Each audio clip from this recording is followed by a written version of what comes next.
Hello friends, চলে এসেছি আর একটা ভিডিও নিয়ে। তো আজকে সকালবেলা ঘুম থেকে উঠে চিন্তা করছি কি সকালের টিফিন কি করব। তো আমি আমার ছেলেকেও জিজ্ঞাসা করলাম। আমার ছেলেও বলল যে কি করবে জানি না। হ্যাঁ, তারপরে আমার একটা আইডিয়া এলো যে আমি আজকে সকালবেলা চাউমিন রান্না করব। চাউমিন খেতে অনেক দিন ধরে ইচ্ছা করছিল, কিন্তু হয়ে উঠছিল না। তো আজকে বানিয়েই ফেললাম চাউমিন।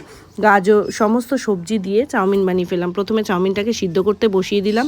চাউমিনটা সিদ্ধ হয়ে যাওয়ার পরে গাজর, বিনস, ক্যাপসিকাম, আলু, পেঁয়াজ, কাঁচা লঙ্কা, ডিম সব দিয়ে চাউমিনটা রান্না করে ফেললাম। চাউমিনটা সেদ্ধ হয়ে যাওয়ার পরে চাউমিনটাকে ঝুড়িতে ঝরানোর জন্য দিয়ে দিলাম। তারপরে কড়াই গরম করলাম। কড়াই গরম করে প্রথমে কাঁচা লঙ্কা তেল দিলাম। তেল দেওয়ার পরে কাঁচা লঙ্কা দিলাম। কাঁচা লঙ্কা দিয়ে আলু দিলাম। আলু দিয়ে গাজর, বিনস দিয়ে আস্তে আস্তে সবজিগুলোকে দিয়ে দিলাম। সবজিগুলো ভাজা হতে বসিয়ে দিলাম। সবজিগুলো ভাজা হয়ে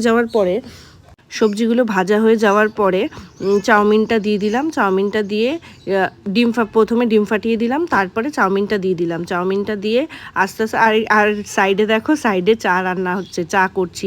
সকাল থেকে ঘুম থেকে উঠে চাও খেতে পারিনি, তো দুধ চা বসিয়ে দিয়েছি।